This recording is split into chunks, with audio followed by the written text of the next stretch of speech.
Hello, everybody.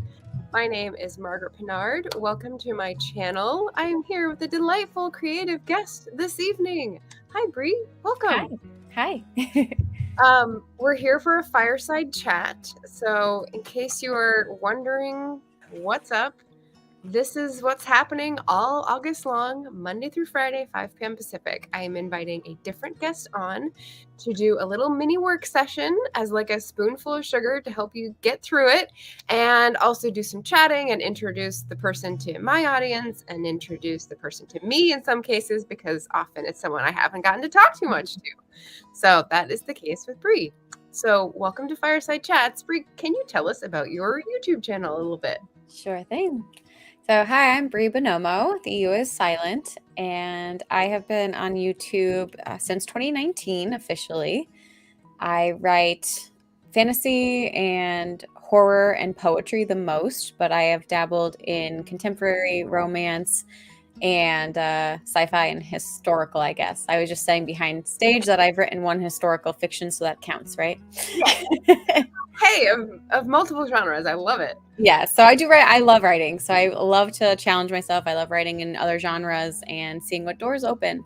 So I talk a lot on my channel about what I'm writing, how I'm staying motivated. I include some life stuff in there, some reading things, and occasionally some other, whatever comes to my head. You know, I've done yoga, I've done tarot. Nice. So like slice of life / Yeah, occasionally I like to do those. Yeah. It's great. So I am a historical fiction and fantasy author, and we've got some overlap there, which makes sense because we're in the same collection. So for anyone who doesn't know, this is an anthology from the Stygian Society. It's called the Stygian Collection. It's the debut, and we both got short stories in this collection, and it's fabulous. So let me just drop that buy link. It's just real subtle like in the chat. Ooh, I didn't have that real subtle like where I wanted it. Here we go. There it is. So besides short stories in scary skull-inducing genres, what are you currently working on that maybe is not what we're doing tonight, but like current projects? What's most recent? Yeah. So I would probably say, even though I've had to take a break because of health reasons, but I am going back into my dark fantasy project. So I'm writing an adult fantasy book that features kind of like the Little Mermaid in the Hunger Games mashed up. Okay. So in order to win her crown under the sea, she needs to compete in this tournament to do an impossible task. And her impossible task is to kill the land prince who she once let escape. But he doesn't come to water anymore because he almost died. So the goal is to get her, or get him back to the water so she could kill him and take her throne. Yeah. You got a kindred spirit here, and Anita, someone else who writes fantasy, horror, and poetry, and dabbles in other genres. Yes. Cool. I know. I wrote out a response and then I forgot to type or actually hit send. There we go. You love eclectic authors. Yay! Yes, me too. I think I put eclectic reader, and when I started putting like hashtags in to try to like, that's what I do with the Booktube side. But yeah. Cool. Yeah, current projects, and then what about inspiration? What do you normally do to get your ideas? Is it just from like the media that you consume and you sort of like let it gel and bring up new ideas? I get them from a variety of different ways. A lot of times, like I want to say like a good amount of mine have been like, oh, well, I read this story and I didn't like it, or I didn't feel like it got to the point that I wanted it to get. So let me write that. Okay. So corrective. Yeah, kind of. I don't want to say that because it's not always things that I don't like. Like for instance, Twilight. Yeah. I don't feel like it's the best piece of literature, but I had fun reading it, and I reread it and still had a fun time. So, we can have bad writing and a fun time at the same time. But I love vampires, but I never really see them as predators. They're usually as romance, like romantic interest. So I was kind of thinking like for my nano project, like, okay, I want to take the twilight of like them falling in love, but also it being super toxic because he's preying on my main character's vulnerability to get her to fall in love with him. Interesting. So I guess if I thought about vampires in terms of like the canon, like what actually makes a vampire, I would be thinking like they're tragic figures, right? I mean, they've been turned and they're trapped in this like no man's land where they outlive everyone they love, and like they maybe have supernatural abilities, but like you gotta have friends, right? Like yeah. I don't know if that lends itself to romance, but definitely like tragedy. Well, I was gonna say mine's definitely not gonna be. I mean, it's a romance, but it's a romance in like the vein of like if Lolita was like not actually romanticized, like kind of like it's a romance, but it's not a glorified one. Like the main character like is struggling with that toxicity that's there. Okay. Interesting. Okay, and you said dark fantasy, and I wanted to go back to that because when I say dark romance and dark fantasy, I don't really know where the lines are in that, because I'm sure there's other genres that like take it even further. But what does dark fantasy mean to you? Like, what are the sort of like guideposts for that? Yeah, I would agree, because I think it means a little bit different for everybody. In general, I would label it for myself as that it ends up having like it plays on darker themes or darker tones, might have more violence, might have more death, might have sex, might have just some of those elements that aren't light and fluffy. Ooh, sex, death, and magic, the 12th house, right? Okay. So we're creeping towards our otherworldly themes here. I like it. Anita says, my vampires are all sociopaths. So maybe because the result of their tragic backstory, right? Yes. See, I love that, because when you mentioned that though, for my book, if it ends up being a series, that's actually probably what my main character will grapple with eventually, is like, like if we get turned, what happens? Yeah. Well, and I think actually when I think about that, sociopaths are people, they're not like something you grow into. That's something that's like hormonal or like a chemistry thing in your brain that you can't see or read or get signals about feelings or right and wrong. So maybe that's what happens when like your blood chemistry changes or something. Ooh, I mean, that's something to play with. Yeah, I like it. Yay. So let's see. I have this whole list of things. We're going to do something that you thought would be fun to incorporate for a flash fiction inspiration. So you want to explain how you're going to do and how we're going to like orchestrate this? Sure. So I am a big tarot reader, even though I've been pretty bad at it lately. But I have lots of decks, and I've taught myself how to read them and how to like what the meanings are in general. And it was a bit ago. I started this on my channel. And I don't think I started it. I think I encouraged my friend to start it on their channel, and then I eventually brought it back to my channel. But basically, we would pull a card and kind of get the general meanings of that card and use that to influence a scene or a flash fiction or anything that you're writing. Because each tarot has kind of like its own little story in it, but you can take those general themes and then apply that. So that's what we're going to do. Nice. And because tarot plays so much on what you are bringing to a card choice anyway, because it's your interpretation and your experience and your needs and thoughts at the moment, that's perfect for like, what are you going to fill in the story with? Oh, I like it. Okay. All right. Well, let me set us up with a different layout here and our little crackling fireplace. Fireside chat. I was a total nerd about this. What can I say? And did you want to do the first card and explain? You can jump in. I'll get the timer ready. Okay. All right. So my deck is the Modern Witch deck, which I can actually just show that just in case anybody's interested. So nice. Yes. I liked it because these are really great beginner-friendly cards. They do play on the traditional deck with their like images and stuff like that. So first card we have is the Lovers. So now mine's reversed. So I'm just going to show Mhm.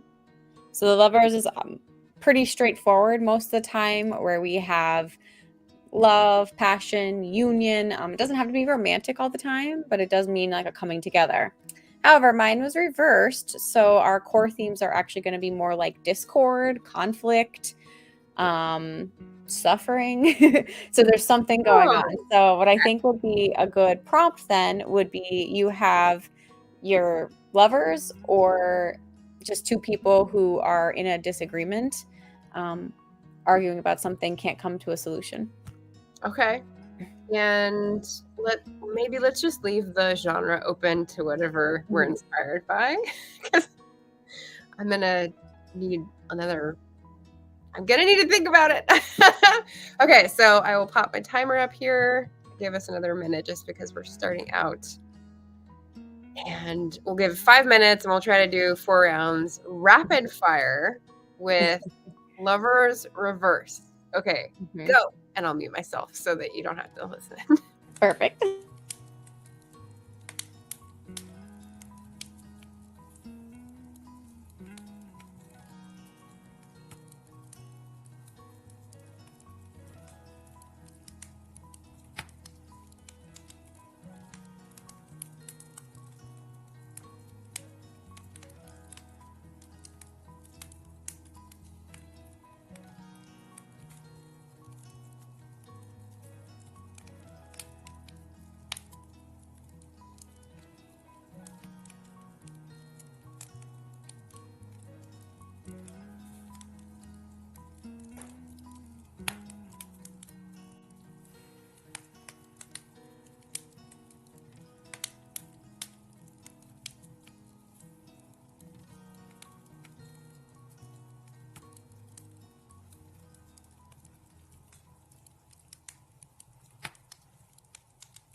Hello, hello. Hello, hello. So we've got 17 minutes after. I actually got to finish my idea. Did you? That was really quick. No, I mean, I got the gist of it down, but I probably could have had them fight a little bit longer. I didn't get that far yet. JC stopped by to say hi, wanted to pop over. I think she's still sprinting, but we'll watch this back on the replay. Have a good stream. Thank you. All right. So did you want to read yours out? Sure. Yeah. Okay. Sadie picked up the grease-smeared dish from the table. Again, she said intentionally louder than necessary. No one responded, and Sadie withheld the urge to smash the plate to the ground. Is it that hard to walk 2 feet to put a damn plate in the sink? She growled under her breath as she marched out of the kitchen and up the stairs to find her eldest son. Liam? Sadie knocked on the door so hard that the sign reading "Keep Out" rattled. What, Mom? A muffled voice came from inside. Don't what me. Get out here right now. Sadie took a step back and folded her arms. More shuffling ensued until the door finally opened. Liam stood there without a shirt, hair messy and unwashed. What have you been doing all day? Sadie demanded. I've been in my room. He didn't open the door further. Nice. That's all I got. I want like a chain lock on the door so that he only opens it 2 inches. Yeah. Boy. Awesome. Okay. Classic mom, because The Lovers, like I said, doesn't have to be romantic. And I was like, okay, it's someone you love. So we're just going to have a fight over stupid, messy plates. Because I feel like that's a lot of people's experiences. Yeah. I don't get why you don't see the world like I do. Mm-hmm. Okay, here's mine for Lovers reversed. Shay got off the horse first. Nella looked down at her from the saddle, words yearning their way out of her eyes. I guess that's me then, Shay said. She hesitated, clutching the heavy, rough riding gloves that had made their urgent 20-mile journey bearable. Nella broke eye contact first to wipe the tears from her cheeks, then to look down the road to her final destination, her future in-laws' house. I wish, Nella started, turning back. If wishes were horses, Nella Cartwright, you made your decision. Now take my horse and get on with it. She turned on her heel and walked the opposite direction, spurs jangling. Love it. Yeah. I don't know. Why did I come up the Old West? Who knows? Okay. I'm not generally a fan of like Westerns. So, okay. I'm going to do like a new thing from the Golden Dawn. And it's not pre-warmed, but I did shuffle a little bit. So I've got the King of Cups. Ooh, this should be a fun one. Yes, I love cups. Cups are emotions and containers for, I don't know, good positive things, I would say. It's the king because he's in control in a spot of authority and like has things under control. What else? What else did you say about the King of Cups? He's a knight on a horse with wings, so I don't know if that helps. Yeah, and mostly with the King of Cups, it is so cups, like I said, are like emotions, and him being like the king tends to be like a balance in emotions. It could be love, or it's just normally positive stuff. So love, happiness. So maybe balancing out. Okay, all right. So added challenge, we switch the genre, so we don't do the thing that we just did. Okay. So 22 plus 5, so 7. I'm mathing on air. Excuse me. Okay, so there we go. And there's we go. Boop, boop. Okay, so I'll mute myself again. See you in 5 minutes.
in time.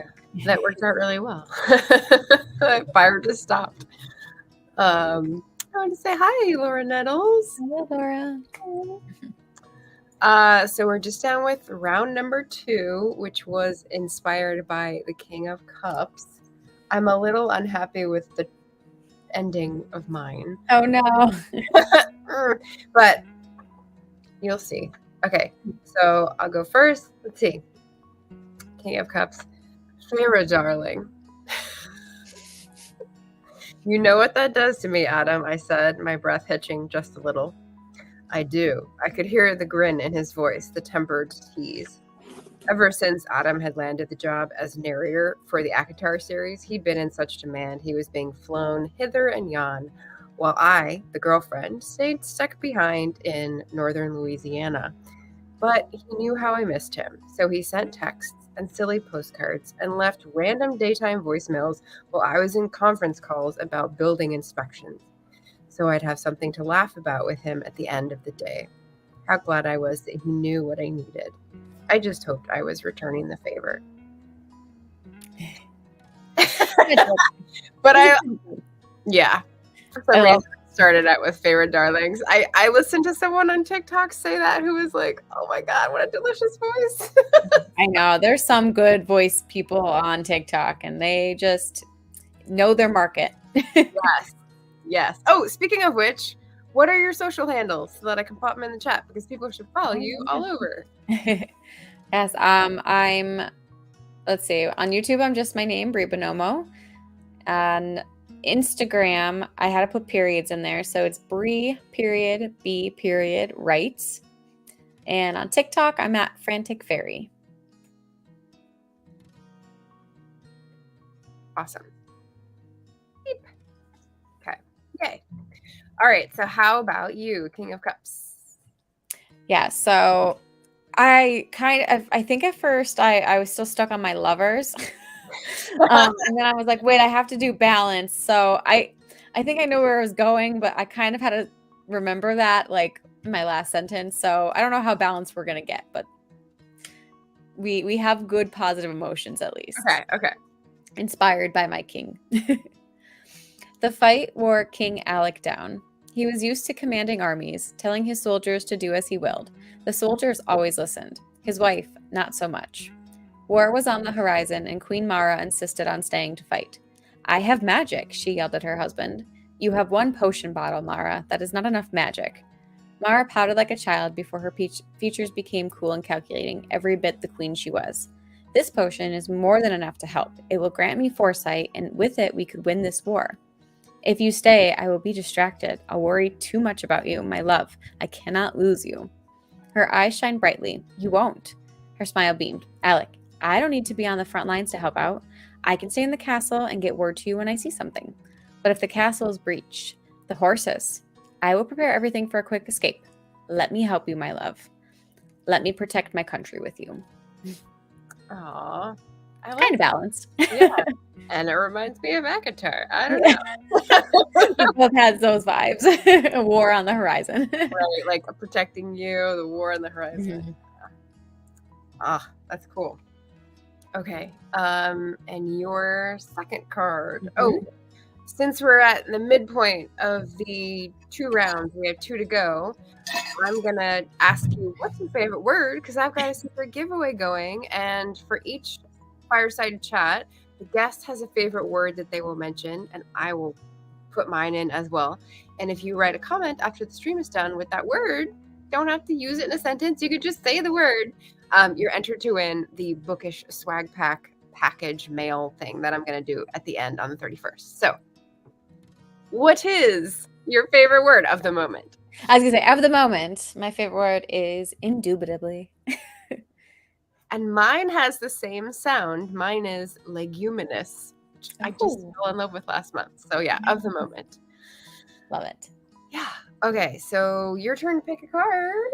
Okay. All right. So for the next one, I am going to pull another major arcana, the Hierophant. Oh boy. Okay. Given, more like badass vibes. So the Hierophant is at least upright this time. And actually kind of works really well because, like, you know, when you look at the card, she looks like she, you know, there's people there in front of her, like we could think disciples, or they're coming to question. So the whole card tends to be about like Mhm. insight, intuition, trust, wisdom, Mhm. passing traditions down. So we could write something that has to do with your character seeking advice from somebody,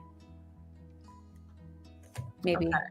the village elder. I Okay. have Uh, no idea what I'm going to write. okay. Ah, the time pressure. Um, yeah. Yeah, All right. good luck. Yeah, 5 minutes. I'm muted. See you in 5.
All right, 38 minutes after.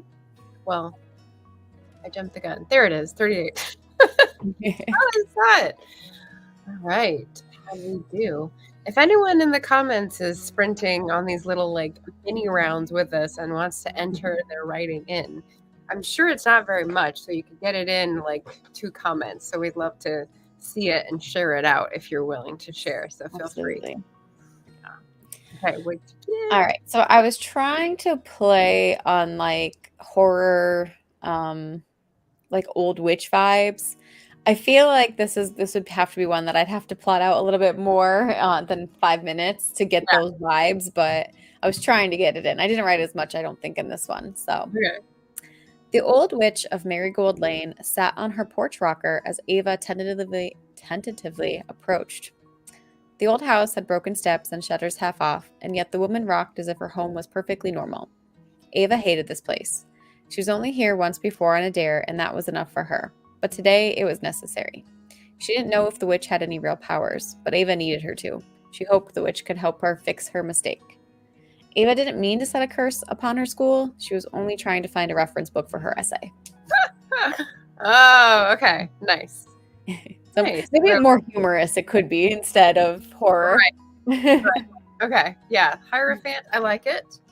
I actually, from the twist on mine, I took character from your last sprint. Ooh, I love it. Here we go. Hierophant. Mara knelt before the old hag, her face grave and respectful as a supplicant's should be. She waited, trying to silence even her breathing, for the elder's decision. Yes, she creaked from her wooden seat in the corner. Rise. Mara rose. You will find a bottle with a potion of foresight. You will not need to use it for 20 years, perhaps, but it will be of aid to your future kingdom. You judge me worthy of such a gift? Mara choked out. She was a mere girl from the forest, come, now she was an orphan, to look for employment from this wise elder. But all her senses had told her of the magic and evidence in the small, dark cottage. Yes, little one. I love that. Witchy vibes for the Hierophant. Yes. Yeah, and it sounds like Laura did too. Okay, so instead of little one, we've got young one. So Lauren Nettles, yay. You would do well to listen, young one. The woman's voice was deep, like rushing waters. The secrets of old are in the very grain of the wood, the nuts, the swirls, the hewn texture. The apprentice nodded, eyes wide with rapt attention. Wand lore is not something to be trifled with. The shadow ones are desperate for this knowledge, for the ability to twist dead roots into weapons of necromancy. Guard our secrets well. Ooh, I like it. Yes. Good vibes. This is a good prompt. Okay, good. And since we were just doing prompts, and that reminds me, I'm going to close the poll. Have you ever used tarot cards for writing inspiration? I got 9 votes. Yes, 44%, and no, 22%. And my other option, which is no, only for other things, 33%. So maybe tarot or like just fun. Yeah, I love that. I'm surprised that we had so many that actually used it for prompt inspiration. That's awesome because I don't hear people talk about it at least too much. Oh, okay. Well, I've definitely heard people mention it as an idea, and just like I haven't seen the follow through. So yeah, maybe it had a moment on AuthorTube and then like sort of like faded away. Beth Ann is here. She says, "Ooh, I like that." She likes Laura's story in the comments. Excellent. And Martha is here. Hello. Watching you and Kat's stream at once. There's a lot of non-overlap, but the tandem bits are wild. So Kat is going to be the guest on Friday, and she's doing like a reading and productivity sprint right now. So I can imagine the overlap is kind of strange. It's funny that she's drawing parallels. I love it. Oh, and Laura says, I outlined my middle grade novels. Love that idea. Cool. Yeah. How would you do that structurally? Because I feel like you have a more structured method, like outlining beforehand. So maybe you fit the tarot card prompts into the structure and then start writing. Yes. If only it just sort of slotted itself into a story, right? Yeah. Or like we just like let the tarot cards write our story for us. So like, okay, how's this gonna play out? Yeah, exactly.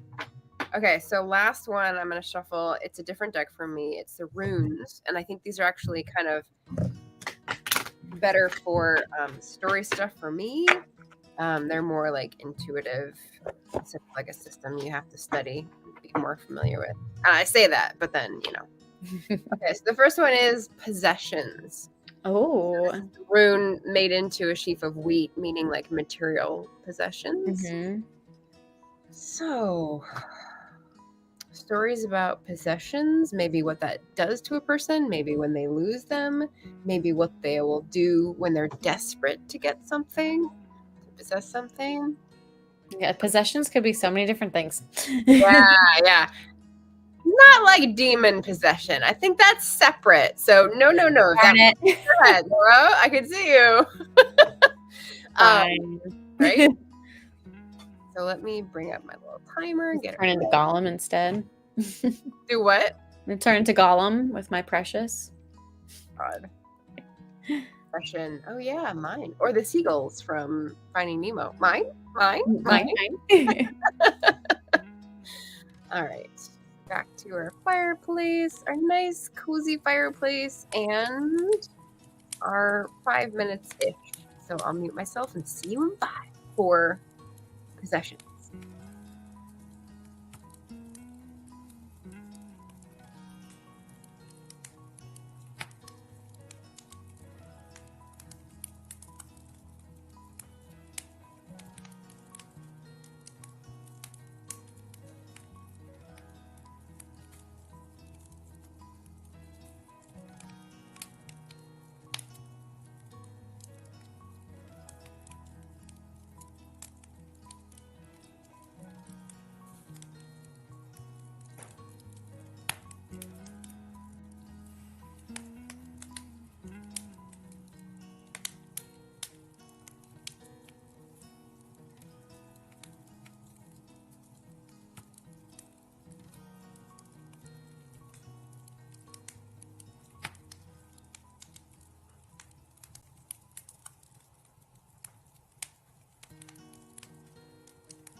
Okay. 50 minutes. That went fast. All right, we got an enigmatic comment. So Laura said, cards help me find character arcs and stuff. Gotcha. And then we got darn. I think darn was to the demon possession. Oh, okay. Thank you. Thank you. Yeah. Okay, so the last prompt that we had was from my rune deck, and it said possessions. So, I'll go first. This is totally influenced by the book that I talked about in my wrap up today, which was No Two Persons, which I definitely recommend, by Erica Bauermeister. Okay, possessions. What meant the most to her, he thought, forlorn among the mountains and valleys of stuff piled into most of the available space in their 2-bedroom house. Lucy had been buried last week. Their life together had a firm period affixed to it now. But Richard drifted rootless, feeling strangely unable to make any decisions about the home they'd shared for 30 years. The last 8 months they'd lived at the care center, technically, but that just meant more stuff piled up, got transported back here after she passed. The pen was running out of ink, so it's hard to read. His gaze roamed over the boxes and was caught by the shelves rising above to the ceiling. An early DIY project they'd worked on together. And on the shelves, all her favorite books to reread. He'd reread one of those next, then tackle one of the mountains. I like that one. Very sweet. So I feel like we kind of had a similar theme happening. Annie threw clothes out of every drawer, ripping the drawers out when she wasn't satisfied. "Where is it?" she shouted and moved to the closet. The last time she saw her heart-shaped necklace, it was on the desk next to her computer. But her desk was clean and no necklace had been found. She checked her jewelry box next and then the nightstand, but the necklace vanished. Tears pooled in her eyes. "I can't lose it." She tore through the closet without thinking of the cleanup after. "Mom!" she yelled through her tears. The closet was emptied and Annie's heart plummeted further. Her mom appeared in the doorway. "What's wrong?" "My necklace," she cried. "I can't find it." "It's okay," her mother said as she slowly entered the room. "Where did you see it last?" "My desk." Annie's voice grew another octave and tears escaped. "Mom, I need it." "Which one is it?" Annie looked at her mother as if the question was ridiculous. "The one Grandma gave me before she died." New tears flowed down her face as memories of her grandmother flooded through her. Her mother walked over to the desk, inspecting every inch. When she crouched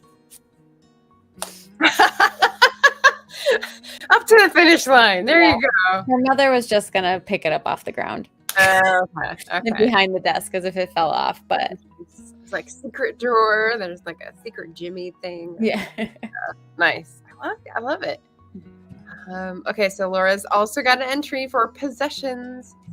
What is it you desire most? The living skeleton leaned against his staff, finger of bone pointed straight at my chest. Thoughts of worldly riches filled my mind, the sound of clinking gold and fluttering artworks almost tangible. But would they be enough to fill the hole, the void in my soul? The space shaped exactly like her, my perfect wife with curls of woven wheat, skin of sun-kissed freckles, and eyes like robin eggs, whose laugh was pure magic and solace, water for my parched and cracked soul. I wish for... Oh, that's good. That's good. Love it. Yay. And Beth Ann says, yeah, sad and sweet. There's a widower who has one of the short stories in No Two Persons, and then I sort of melded that with someone I know who hasn't dealt with their stuff. So I think we all know those people. Fiction, right? Yeah. Oh, well, that was fun. That was fun. So completely separate from your current project. Mm-hmm. Do you have a date, like an aiming for date for your dark fantasy? Well, it was August 30th. Unfortunately, my health problems are setting me back a little bit, so I'm probably not going to do it in August, but I'm hoping that I will start feeling a little bit better, and then I can actually like sit and write and edit, and then just get somewhere. Gotcha. Yeah, well, if Beth Ann is in the audience, she knows that I made promises about this prequel novella, like in March. So don't feel bad. It just sort of shifts. The energy shifts, right? Yeah, exactly. Yeah. Cool. Well, what else is going on? Like, what else you want to talk about? We've got 5 more minutes to fill out the hour. Yes. I mean, I don't have too much going on, to be honest. The Stygian collection is my first publication, so I don't have anything else currently out. I do have some stories that have been submitted, so I'm still waiting on hearing how those are going to go. Oh, okay. So queries out. Yes, for magazine publication. So we'll see. I do want to also I'm sorry, Beth Ann. I know. Our readers / friends are like, we probably betray them a lot. I do it all the time too. I'll be like, I'm gonna have it done. Like my August 30th had originally been like April, and I just keep having to push it back because life gets in the way. Yeah. Family especially can do that. Julie was saying, hello. Happy to see you both. Hi. Hello, Stygian author. I love it. I love the energy.